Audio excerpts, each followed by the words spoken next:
Bom dia! Hoje, 15 de novembro de 2020, a gente vai falar de duas coisas bem interessantes e que tem o Ceará como parte dessa história. Hoje, no dia 15 de novembro de 1889, foi dado um golpe militar que derrubou a monarquia aqui no Brasil, instaurando a República. A gente vai falar de um episódio pouco conhecido que aconteceu aqui no Ceará e que foi como um estopim para esse golpe, a proclamação da República. E hoje, também nesse ano, se realizam eleições diretas para prefeitos e vereadores dos mais de 5 mil municípios aqui do Brasil. E uma eleição direta, com voto universal e tal. E isso, uma eleição direta com voto universal, não é lá uma tradição na nossa República. O voto universal só veio mesmo com a Constituição de 1988, ou seja, há pouco mais de 32 anos. Antes disso, o voto era restrito. A nossa República ela sempre passou por períodos de estabilidade, em que havia votos, e muitos períodos de regimes de exceção, em que o voto direto, muitas vezes, ele era suprimido. Mas mesmo nos períodos ditos de estabilidade, o voto foi por muito tempo, aliás, por muito mais tempo, restrito e limitado por sexo, só votavam os homens, por escolaridade, só votavam os alfabetizados, e por cor da pele, só votavam os brancos. Então, nesse episódio de hoje, 15 de novembro, a gente vai falar também do voto feminino e da primeira prefeita eleita por voto direto aqui no Brasil, que foi aqui no Ceará, uma cearense. Então vamos lá!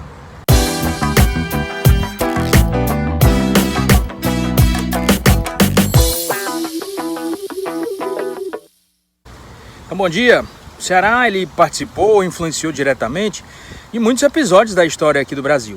Apesar de a gente ter nomes muito importantes relacionados com a proclamação da República, tudo nome de rua, aqui no estado, como por exemplo o Tenente Benévolo e figuras ligadas à maçonaria como João Cordeiro e Antônio Bezerra, um dos nomes pouco conhecidos foi justamente importante, muito importante nesse golpe republicano ou na proclamação da República de 15 de novembro de 1889, há 131 anos. E esse nome teve um episódio muito interessante aqui no Ceará. A gente sabe que o Deodoro da Fonseca ele era um monarquista, na verdade. Ele apoiava o Dom Pedro II, mas ele estava indignado por ter sido designado para servir na província do Mato Grosso.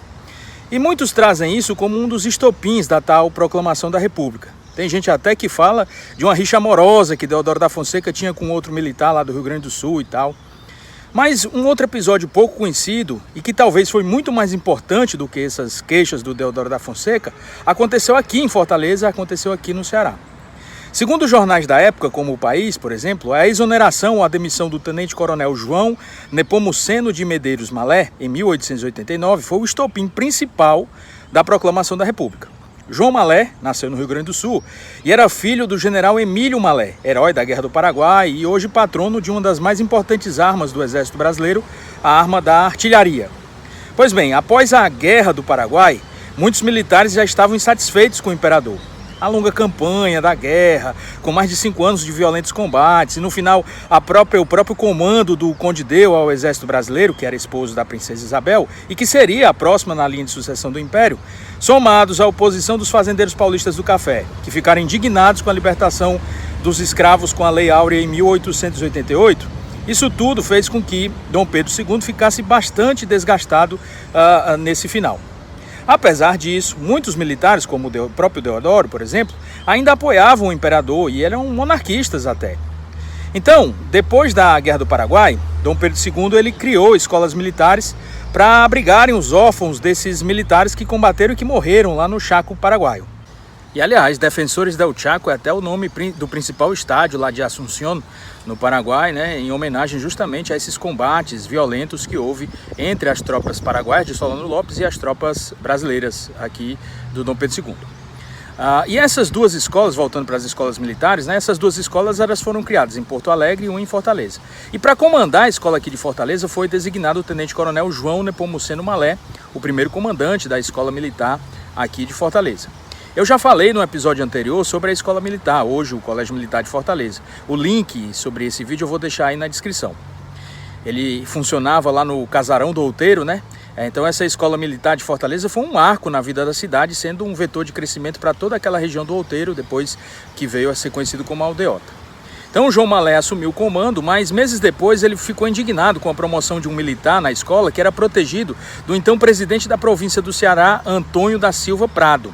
E ele escreveu, o Malé, uma carta diretamente ao então ministro da Guerra, o Rufino Galvão, o tal do Visconde de Maracaju, para contar dessa indignação. Naquela época, o chefe do gabinete, uma espécie de primeiro-ministro do imperador Dom Pedro II, era o Visconde de Ouro Preto, Afonso Celso de Assis Figueiredo, que também não nutria boas relações com os militares. Um dos seus principais opositores, aliás, era o jovem militar Benjamin Constant, que era amigo pessoal do tenente-coronel Malé. Pois bem, essa carta de João Malé ao ministro da Guerra, o equivalente hoje ao ministro da Defesa, por exemplo, causou uma indignação muito grande no presidente da província, que era então o governador aqui do Ceará, o Antônio Prado, que reclamou diretamente com o Visconde de Ouro Preto, que aí demitiu, exonerou sumariamente o tenente-coronel João Malé do cargo de diretor, de comandante da Escola Militar aqui de Fortaleza. E essa demissão, acompanhada de um interrogatório que foi conduzido no próprio Rio de Janeiro, insuflou ainda mais a tropa. Benjamin Constant, um dos mentores do golpe, indignado, escrevia cartas aos generais, como o próprio Floriano Peixoto. O Visconde de Ouro Preto, que era o primeiro-ministro, ele rebateu essas críticas, dizendo que queriam usar a indisciplina de alguns para desestabilizar o governo e a própria monarquia. Os próprios militares da Escola Militar de Fortaleza, eles chegaram a realizar manifestações de apreço ao tenente-coronel Malé, e tem até notícias de jornal, notas de jornal que eu vou colocar aí. Pois bem, Malé chegou ao Rio de Janeiro a bordo do navio Alagoas, e olha a coincidência, ou então a ironia do destino, né? Tanto Deodoro da Fonseca quanto Floriano Peixoto, que era mais respeitado inclusive pela tropa do que o próprio Deodoro, os dois primeiros presidentes do Brasil republicano, eles eram naturais das Alagoas, né? Então houve audiências, interrogatórios, houve até uma execração pública de Malé. Isso em outubro de 1889, o que indignou muito a tropa ou o exército. Então, poucos dias depois, em 15 de novembro de 1889, Deodoro proclama a República e o resto é história, a gente já sabe. O interessante é que, talvez como uma espécie de vingança dos militares, o responsável por entregar a carta ao imperador deposto, indo do Rio de Janeiro até Petrópolis, sabe quem foi? O tenente-coronel João Nepomuceno Malé. Que vingança, né? Ele tinha sido expulso aqui da escola de Fortaleza e foi o responsável por entregar a carta a Dom Pedro I. E quem se tornaria o ministro da Guerra?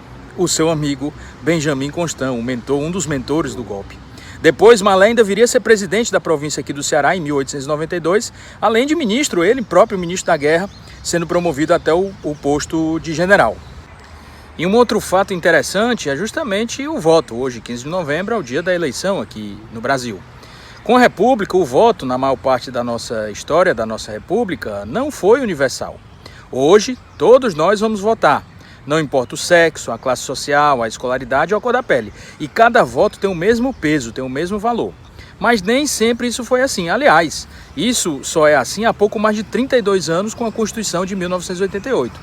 O voto no Brasil foi por muito tempo restrito aos homens, brancos e alfabetizados. Mulheres, negros e analfabetos, eles não tinham esse direito.